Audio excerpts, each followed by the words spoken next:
Yo les gars, aujourd'hui je vous fais mon ranking des quarterbacks rookies qui ont joué pendant la pré-saison et on commence avec le numéro 8, Matt Corral. Pendant sa pré-saison, il était un petit peu inconstant, il a fait quelques erreurs dans sa poche, il résiste mal à la pression. Par moments, il manque de précision, surtout pendant son premier match contre les Commanders.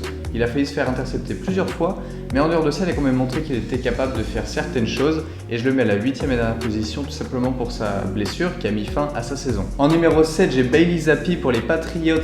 Il y a vraiment moyen qu'il devienne un bon backup pour New England. Il n'a rien fait d'exceptionnel en pré-saison, mais c'est sûrement un des quarterbacks qui est le plus prêt pour la NFL. Je trouve qu'il prend ses décisions ultra rapidement, il a réussi des lancers simples et il devrait apporter un peu de sécurité aux Patriots au niveau de la situation de leur quarterback. En numéro 6, j'ai Brock Purdy pour les 49ers, Mr. Irrelevant, le dernier drafté.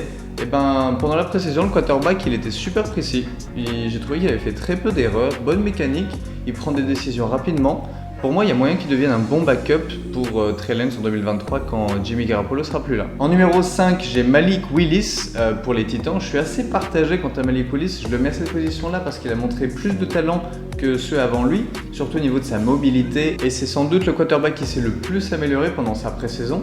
Mais je reste un peu méfiant quand même parce qu'il a eu des problèmes de précision dans ses lancers, ce qu'il n'avait pas forcément eu au collège à Liberty. Il prend beaucoup trop de temps pour lancer la balle, mais il faut quand même avouer qu'il a un profil qui ressemble beaucoup à celui de Lamar Jackson, et ça c'est pas une comparaison qui vaut rien. En numéro 4 maintenant j'ai Sam Howell, il a prouvé qu'il était un solide quarterback en pré-saison, il a fait des bonnes passes super précises, puissantes quand il fallait, il a fait des bonnes courses aussi, il s'est montré ultra efficace, et il a fait ce qu'on lui a demandé, sans que ce soit non plus incroyable, mais voilà.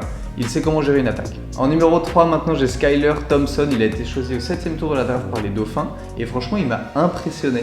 Il a joué avec confiance, il a fait très peu d'erreurs. Et pour un choix du 7e tour de la draft, il a prouvé qu'il pouvait être un sérieux backup pour NFL. En numéro 2, j'ai Desmond Ridder, sûrement le futur quarterback des Falcons si Marcus Mariota ne remplit pas sa mission. J'ai trouvé qu'il avait fait de très bons lancers, très précis par moments, de plutôt belles courses quand il était sous pression aussi. Malheureusement, il a eu quelques interceptions, même si ce n'était pas toutes de sa faute. Mais quand même, en numéro 1, je vais mettre Kenny Pickett pour les Steelers. Pour moi, c'est vraiment celui qui a montré qu'il était le plus prêt pour la NFL. Il est très précis, très bonne lecture de la défense, très rapide dans ses prises de décision. Aucune hésitation quand il joue, il sait très bien courir. Il a l'air de très bien avoir compris l'attaque des Steelers, il sait mener son attaque. Et même si les Steelers ont annoncé récemment que c'est Mitch Trubisky qui sera le starter quarterback pour la première semaine, ne doutez pas quand je vous dis qu'on va voir Kenny Pickett jouer pendant cette saison pour les Steelers. Dites-moi en commentaire quel a été votre rookie quarterback préféré pendant cette pré-saison et pensez à vous abonner.